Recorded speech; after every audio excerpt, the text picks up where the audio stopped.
Aditya Degree Colleges, leading companies లో 10,000 plus placements with 13.5 lakhs highest package.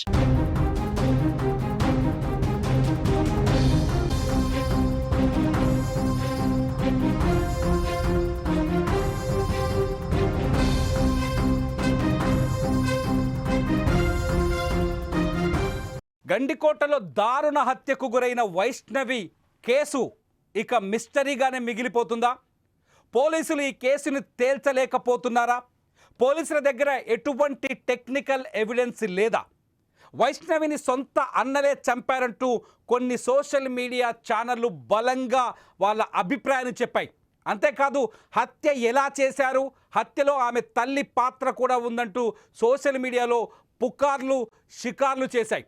మరి ఇప్పుడు పోలీసులు ఎందుకు వైష్ణవి కుటుంబ సభ్యులని అనుమానించట్లేదు? ఎందుకు వైష్ణవి కుటుంబ సభ్యుల్ని వదిలేశారు?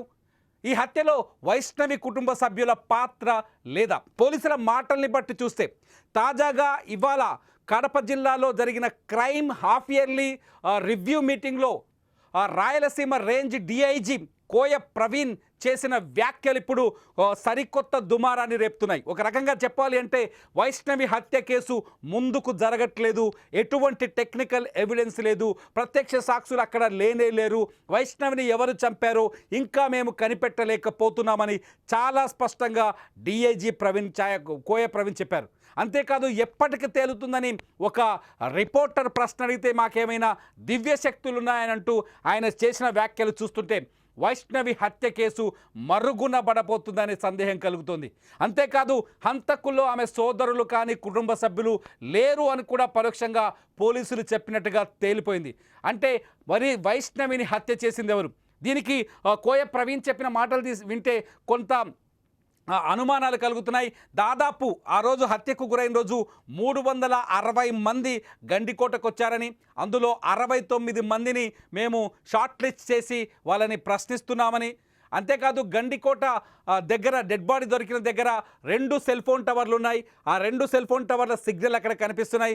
ఈ సెల్ ఫోన్ టవర్ల ద్వారా మేము కొంత తప్ప ఇంకా వేరే ఆధారం లేదు, ఈ సెల్ ఫోన్ టవర్ల సిగ్నల్ల ద్వారా ఫోన్లను కనిపెట్టి అప్పుడు హంతకులను కనిపెట్టాలి, ఇందుకోసం మొత్తం కొండను తవ్వి ఎలకని పట్టాలని ఆయన మాటల్లో చెప్పారు. ఒకసారి ప్రవీణ్ మాటలు విందాం. ప్రవీణ్ మాటలు విన్న తర్వాత కడప నుంచి మా ప్రతినిధి సుదర్శన్ మరింత సమాచారంతో మనకు లైవ్లో అందుబాటున్నారు.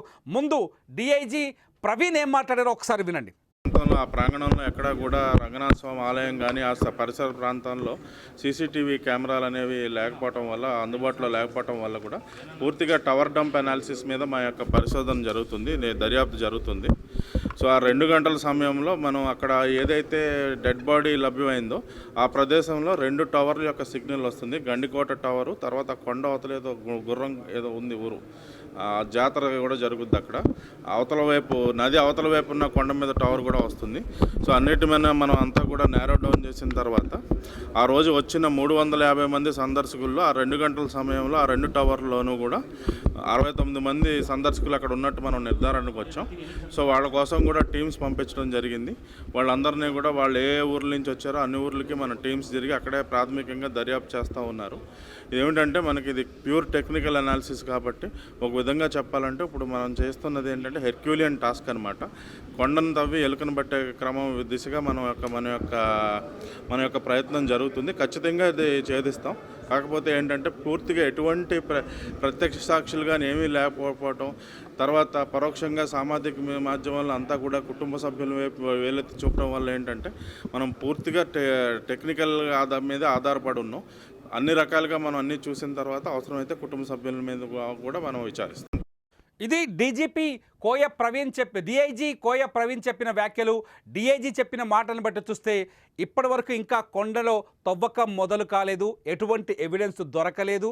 అంతేకాదు వైష్ణవిని చంపింది ఎవరో అనే విషయంలో ప్రాథమిక దర్యాప్తు కూడా పూర్తవ్వలేదు, ప్రాథమికంగా సాక్ష్యాల సేకరణ కూడా పూర్తవ్వలేదని చాలా స్పష్టంగా అర్థమవుతుంది. కానీ కొన్ని మీడియా ఛానల్ కావచ్చు, మీడియా సంస్థలు కావచ్చు, చంపేసిన అన్నలే అంటూ వాళ్ళ ఫోటోలు వేస్తూ వాళ్ళ వీడియోలు వేస్తూ చాలా ప్రచారం చేశాయి. ఆ ప్రచారం పైన పోలీసులు ఇంతవరకు ఎటువంటి క్లారిటీ ఇవ్వట్లేదు, వాటిపైన కూడా మాట్లాడట్లేదు. మరి ఎవరు చంపారు?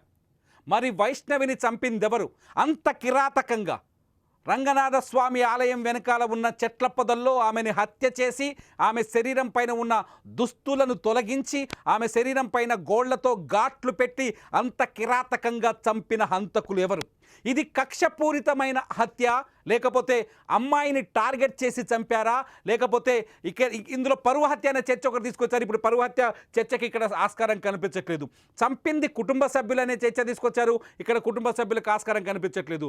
చంపింది లోకేషా అంటే లోకేష్కి కాదు అని టెక్నికల్ ఎవిడెన్స్ చెప్తున్నాయి. మరి చంపింది ఎవరు? గంజాయి బ్యాచ్ అన్నారు, గంజాయి బ్యాచ్కి సంబంధించిన ఏవి దొరకట్లేదు. ఒకసారి కడపకి వెళ్దాం. కడప నుంచి మా ప్రతినిధి సుదర్శన్ లైవ్లో ఉన్నాడు. సుదర్శన్, ఇవాళ డిఐజీ చేసిన వ్యాఖ్యల్ని మనం ఎలా అర్థం చేసుకోవాలి? అంటే విచారణ పూర్తి స్థాయిలో మొదలు కాలేదు, అసలు మొదలే కాలేదు అనుకోవచ్చా? ఎస్, పోలీసుల మాటల్లో స్పష్టంగా ఒకటే కనిపిస్తుంది, నిర్లిప్తత, నిస్సహాయత కనిపిస్తూ ఉంది. మేము కొండను తవ్వి ఎలకలు పట్టాల్సిన పరిస్థితి వస్తుంది అంటున్నారు. ఆయన మరో వ్యాఖ్యలు కూడా చేశారు, అక్కడ ప్రత్యక్ష సాక్షులు లేరు, సీసీ ఫుటేజ్ లేవు. అంటే హత్య జరిగిన ప్రతి చోట సీసీ ఫుటేజ్లు ఏమీ ఉండవు. ఎవరైనా హత్య చేయాలనుకున్న వాళ్ళు ఒక నిర్మానుష్యమైనటువంటి ప్రదేశంలో ఎలాంటి ఎవిడెన్స్ దొరకకుండానే చేయాలన్నదే ప్లాను. అయితే వాటన్నిటినీ ఛేదించి హంతకులు ఎవరో పట్టుకోవడమే పోలీసుల విధి. కానీ ఈ రోజు మాకు అవి లేవు ఇవి లేవు అంటూ సాకులు చెప్పే ప్రయత్నం పోలీసులు చెప్తున్నారా అన్న ఒక విమర్శలు అయితే బలంగా వినిపిస్తూ ఉన్నాయి. ఎందుకంటే అన్ని ఎవిడెన్సెస్ ఉంటే, ప్రత్యక్ష సాక్షులు సీసీ ఫుటేజ్ లో ఉంటే మీరు మేమైనా ఎవరు చంపారనేది నిర్ధారించవచ్చు, పెద్ద విషయం కాదు. కానీ ఇంత ఇంత ఇంత ఫోర్స్ ను పెట్టుకొని, ఇంత టెక్నికల్ సపోర్ట్ ను పెట్టుకొని, ఇంత యంత్రాంగాన్ని పెట్టుకొని ఆ కేసును ఛేదించాలి అంటే ఇలాంటి ఏవీ లేని సమయంలో కూడా ఏదో ఒక క్లూను పట్టుకొని అన్ని కోణాల్లో విచారించి హంతకులను పట్టుకోవడమే పోలీసుల విధి. ఈరోజు వాళ్ళే నిస్సహాయతను వ్యక్తం చేస్తూ ఉన్నారు. మేము ఇంత చిన్న కేసుకు కొండను తవ్వాల్సి వస్తుంది అంటున్నారు. ఎస్, ఇంకొక మాట కూడా, ఎస్, దివ్యశక్తులతో కనిపెడితే పోలీసుల పని ఏముంటుంది? ఇంకా నిజానికి అది చాలా నిర్లక్ష్యపు వ్యాఖ్య. దివ్యశక్తులు ఉంటున్నాయా మా దగ్గర ఏమన్నా కనిపెట్టడానికి అంటే? అన్ని కేసులను దివ్యశక్తులతోనే చేజ్ చేస్తున్నారా? అన్ని కేసుల్లో హంతకులను దివ్యశక్తులతోనే పట్టుకుంటున్నారా? కానీ కేసులు ఛేదించట్లేదా? అంటే కొన్ని గంటల వ్యవధిలో మొదటి నుంచి చూస్తున్నాం సుదర్శన్, ఈ కేసులో ఒక కీలకమైన చర్చ జరుగుతుంది, చాలా కీలకమైన చర్చ. చాలా మంది మనల్ని కూడా మన వీడియో కింద కావచ్చు, మన లైవ్ వీడియో కింద కావచ్చు అడుగుతున్నారు, చంపింది అన్నలే హత్య చేశారు, ప్లాన్ చేసింది ఒకను, హైదరాబాద్ నుంచి ముగ్గురు పట్టుకొచ్చారు, నలుగురిని పట్టుకొచ్చారు, పోలీస్ స్టేషన్లో పెట్టి వాళ్ళని బంధించి కొడుతున్నారు, లేకపోతే వాళ్ళు హింసిస్తారు. సిచ్యువేషన్ చూస్తేనేమో వాళ్ళ బ్రదర్స్ అంతా ఇంట్లో ఉన్నారు, ఒకే ఫ్యామిలీ దగ్గర ఒకే ఇంట్లో కనిపిస్తున్నారు, ఒకే కుటుంబంలో కనిపిస్తున్నారు. వాస్తవ పరిస్థితులు భిన్నంగా కనిపిస్తున్నాయి. అంటే ఇక్కడ అన్నల పైన అనుమానాలు వచ్చే విధంగా ఏమైనా పోలీసుల నుంచి లీకులు వచ్చాయా, లేకపోతే అన్నలు హత్య చేశారనే ఆధారాలు ఏమైనా ఉన్నాయా, లేకపోతే చివరికి ఇప్పుడు డిఐజీ మాటలు బట్టి చూస్తే అసలు అన్నల పాత్ర లేదని అనిపిస్తుంది. ఈ సిచ్యువేషన్ దీనిపైన ఏం జరుగుతుంది అక్కడ? ఖచ్చితంగా కుటుంబం పైన అనుమానాలు కలగడానికి 100% పోలీసులే కారణం. ఎందుకంటే డిఐజీ ఆ రోజు సంఘటనా స్థలాన్ని పరిశీలించిన రోజే ఎవరైతే మైనర్ బాలికను గండికోటకు తీసుకెళ్లాడో తన ప్రియుడు లోకేష్, అతనికి నిర్ముఖమాటంగా క్లీన్ చిట్ ఇచ్చారు. అతను వెళ్ళాడు, వచ్చాడు, మళ్ళీ రిటర్న్ రాలేదు. కాబట్టి హత్యలో అతని ప్రమేమీ లేదు అంటే ఒక అనామకురాలైనటువంటి వైష్ణవి, ఒక విద్యార్థి, 17 ఏళ్ల పాప కాలేజీలో చదువుకుంటూ ఉంది, ప్రేమ వ్యవహారంలో వేరే వ్యక్తితో ప్రేమ వ్యవహారం ఉంది, అతను హత్యకు కారణం కాదు అంటే ఆ వయసులో ఆ అమ్మాయిని చంపాల్సిన కారణం ఎవరుకుంటుంది? బహుశా బై జనరల్ అందరూ కూడా ఇది పరువు హత్యేమో, పేరెంట్సే చేసి ఉండొచ్చేమో, అన్నలే ఇందులో జరిగి ఉండొచ్చేమో, అన్నల పాత్ర అన్న కోణంలోనే అందరూ అనుమానించారు. ఆ అనుమానాలకు కారణం లోకేష్ కు క్లీన్ చిట్ ఇవ్వడమే. ఎవరైతే మైనర్ బాలికను తీసుకెళ్లారో అతని మీద ఏ ఎఫెక్షన్స్ కింద, అంటే ఏ నేరాల కింద అతని మీద కేసు కట్టాలో ఆలోచించారు సుదర్శన్. ఒక మైనర్ బాలికను ప్రలోభపరిచినా, ఒక మైనర్ బాలికని లైంగికంగా ఆమె పైన దాడి చేసినా, లైంగికంగా లొంగ తీసుకునే ప్రయత్నం చేసినా ఖచ్చితంగా ఆ వ్యక్తి పైన పోక్సో యాక్ట్ ప్రకారం కేసులు నమోదు చేయాలి. కానీ లోకేష్ పరిస్థితి ఏంది? ఇంతవరకు లోకేష్ని అదుపులోకి తీసుకున్నారా? లోకేష్ పైన ఏమైనా కేసులు పెట్టారా? లోకేష్ పోలీసుల అదుపులో ఉన్నాడా, బయట ఉన్నాడా? ఇప్పుడు ఇది పెద్ద మిస్టరీగా మారింది. వైష్ణవిని ఎవరు చంపేదానికంటే ఆ రోజు నుంచి పోలీసులు లోకేష్ పాత్రకు క్లీన్ చిట్ ఇచ్చిన తర్వాత నుంచి లోకేష్ ఎక్కడున్నాడు అనేది తెలియట్లేదు. వాళ్ళ పేరెంట్స్ ని అడిగితే మాత్రం మా ఓడు ఎక్కడున్నాడో మాకు తెలియదు, ఇంటికి రాలేదు, కానీ సేఫ్ గానే ఉన్నాడని ఒక మాట అయితే పోలీసుల నుంచి వినిపిస్తుంది అని చెప్తున్నారు. అంటే ఇన్ని రోజులుగా పోలీసులు లోకేష్ ను తన వద్దే ఉంచుకున్నారా, అంటే కస్టడీలో ఉంచుకున్నారా, లేకపోతే అనఫిషియల్ గా అతన్ని విచారిస్తున్నారా? విచారించడానికి ఇంకేం కారణాలు ఉంటాయి? స్వయంగా పోలీసు ఉన్నతాధికారులే క్లీన్ చిట్ ఇచ్చిన తర్వాత లోకేష్ ని ఎందుకు విడిచిపెట్టలేదు? ఒకవేళ అదుపులో పెట్టుకుంటే అతని మీద ఏదైనా ఎఫ్ఐఆర్ ఇంతవరకు నమోదైందా? ఏ సెక్షన్ కిందైనా అతని మీద కేసు కట్టారా, రిమాండ్కి ఇచ్చారా? అది లేదు. అంటే వీటన్నిటి విషయంలో కూడా పోలీసులు వాళ్ళ ఇష్టానుసారం వ్యవహరించడం ఒకటైతే నిర్లక్ష్యంగా వ్యవహరిస్తున్నారు. కేసు పక్కదారి పట్టడంలో అనేక మంది పైన అనుమానాలు కలగడంలో మొదటి నుంచి కూడా పోలీసుల తీరే ఇందుకు కారణమవుతుంది. ఈ రోజుటికి కూడా వైష్ణవి గండికోట ప్రాంతంలో ఎక్కడ హత్యకు గురైందన్న దాన్ని ఒక స్పష్టంగా పోలీసులు నిర్ధారించలేకపోతూ ఉన్నారు. అంటే ఇవన్నీ మేము ముందే చెప్పాల్సిన అవసరం లేదు. ఇన్వెస్టిగేషన్ పూర్తయినాక చెప్తామనొచ్చు. మరి లోకేష్ విషయాన్ని ఎందుకు ముందే నిర్ధారించారు మీరు?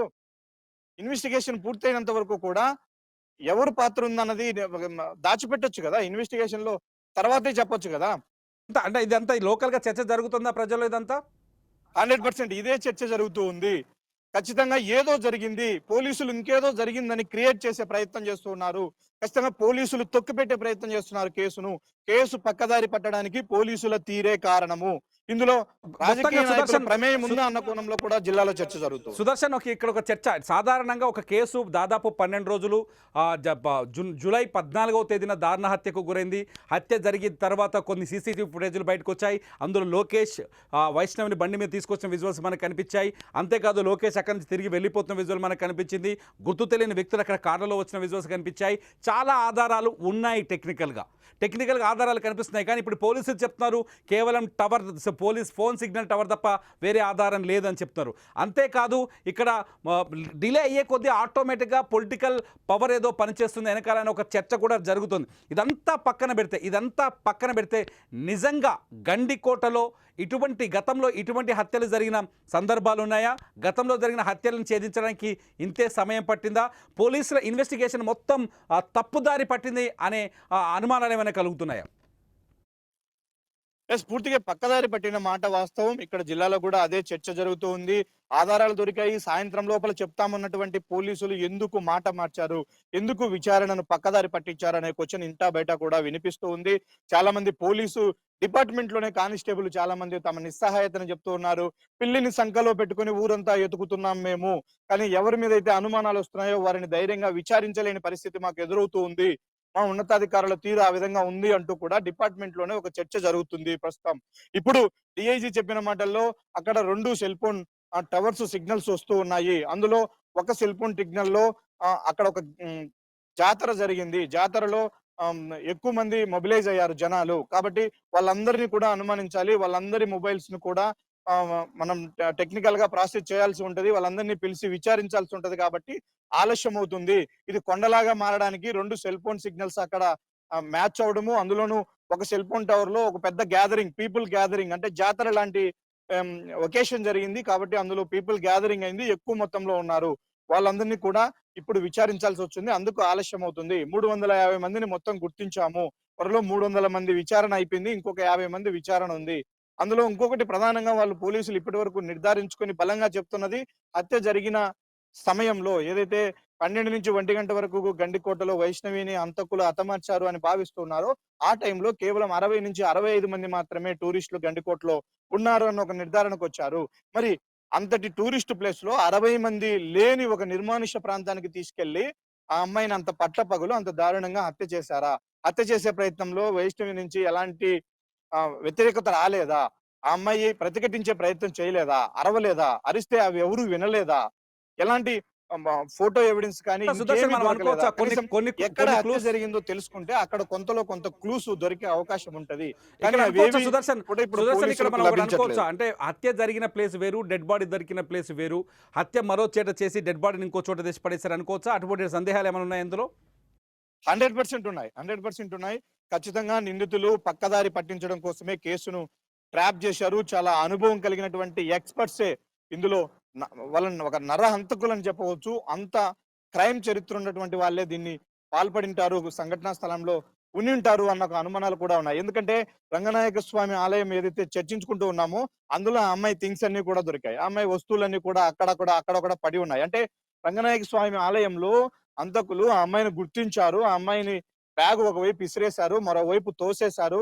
ఆ అమ్మాయి ఓని ఇంకో చోట పడిపోయింది. క్యారీ బ్యాగ్స్ అమ్మాయి తీసుకెళ్ళినటువంటి క్యారియర్ పక్కన పడిపోయింది. అక్కడి నుంచి ఆ అమ్మాయిని అక్కడే భయంకరంగా కొట్టారు, దాడి చేశారు. అక్కడి నుంచి బాడీని తీసుకెళ్లి వెనక వైపు దాచుంటారు అన్నది పోలీసులు ఎక్స్పెక్ట్ చేశారు. But it is completely bullshit. ఇది మొత్తం కూడా పక్కదారి పట్టించే ప్రయత్నం జరిగింది. ఇప్పుడు ఈ క్రైమ్ సీనే పోలీసులు పరిగణలోకి తీసుకోవట్లేదు. ఎందుకంటే అక్కడ ఒక చిన్న క్లూ కూడా పోలీసులకు ఇప్పటి వరకు దొరకలేదు. కాబట్టి ఇవన్నీ కూడా క్రైమ్‌ను పక్కదారి పట్టించడానికి అంటే నేరం జరిగినటువంటి ప్రాంతాన్ని గుర్తించకుండా పక్కదారి పట్టించే ప్రయత్నంలో భాగంగానే హంతకులు ఆ వస్తువులను తెచ్చి అక్కడ పడేశారు. డెడ్ బాడీని తీసుకొచ్చి గుడి వెనక వైపు పెట్టారు. కానీ నిజంగా వైష్ణవిని హత్య చేసిన చోటు వేరే ఉంది. ఆ చోటు ఎక్కడ? గండికోట ఉన్నటువంటి కోట చుట్టూ మధ్యలో ఉన్నటువంటి ప్రదేశంలో ఎక్కడ వైష్ణవిని చంపారు? అంత నిర్మానుష్యమైనటువంటి ఇప్పటికే డ్రోన్ కెమెరాలతో వీడియోలు తీశారు. అంటే ఫోరెన్సిక్ వాళ్ళని పిలిపించారు. క్లూస్ టీమ్‌లను పిలిపించారు. ఆ టీమ్స్ 20, 30 మంది టీమ్స్ గండికోటలో ఒక వారం రోజులుగా జల్లెడ పట్టారు. ప్రతి చోట కూడా. అయితే ఎక్కడ కూడా కోట లోపల హత్య జరిగినటువంటి ఒక చిన్న ఇన్సిడెంట్ అంటే చిన్న క్లూ కూడా పోలీసులు గుర్తించలేకపోయారు. ఇంతకు కోట లోపలే హత్య చేశారా వైష్ణవిని? లేదంటే రహస్య మార్గం ఏదైతే ఉందో అక్కడ బయటే చంపేసి ఆ అమ్మాయిని తీసుకొచ్చారా? అనడానికి ఇక్కడ ఇంకొక అనుమానం, అంత టైం లేదసలు. వీళ్ళకు బంధువులకు తెలిసింది అనేది లోకేష్ ఆ అమ్మాయిని తీసుకెళ్ళాడనే దానికి ఈ టైం గ్యాప్ అంతా కూడా చాలా తక్కువ టైమే ఉంది. చాలా ఇంత స్కెచ్ స్పష్టంగా గీయడానికి చాలా స్పష్టంగా సుదర్శన్ చాలా స్పష్టంగా చాలా టర్నింగ్లు కనిపిస్తున్నాయి ఈ కేసులో. ఒక రకంగా చెప్పాలంటే ఇక్కడ లోకేష్ అనే వ్యక్తి ఆ బాలికను గండికోటకు తీసుకురావటం వల్ల ఆ బాలిక ఎవరితోనో ప్రేమలో పట్టడం వల్ల ఆ బాలిక సమాజం ముందు ఇప్పుడు చనిపోయిన తర్వాత కూడా దోషిలా కనిపిస్తుంది. ప్రేమించడం తప్పు అనే భావనతో ఈ వీడియో చూస్తున్న వాళ్ళందరూ కామెంట్ చేయండి వీడియో కింద. ప్రేమించడం తప్పు అనే భావనతో ఆ అమ్మాయిని నిందితురాలుగానో లేకపోతే తక్కువగా చూస్తున్నారో కనిపిస్తుంది. కానీ ఇక్కడ ఒక గొప్ప విషయం, ఒక కీలకమైన విషయాన్ని మర్చిపోతున్నారు. ఒక బాలిక టూరిస్టు ప్రాంతంలో, గండికోట వంటి సురక్షితమైన టూరిస్టు ప్రాంతంలో ఒక బాలిక, ఇంటర్ చదువుతున్న బాలిక దారుణ హత్యకు గురైంది. ఆ బాలికను హత్యను ఛేదించడంలో పోలీసులు విఫలమవుతున్నారనే పాయింట్ ఇక్కడ రైజ్ అవుతుంది. ఇక్కడ మేమంటున్నాం వైష్ణవికి న్యాయం జరిగేది ఎప్పుడు అంటున్నాం.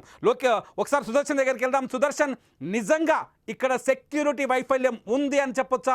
గండికోటకి ఇదొక ఆంధ్రప్రదేశ్లో కీలకమైన టూరిస్ట్ ప్లేస్. ఇక్కడ సెక్యూరిటీ వైఫల్యం ఉంది.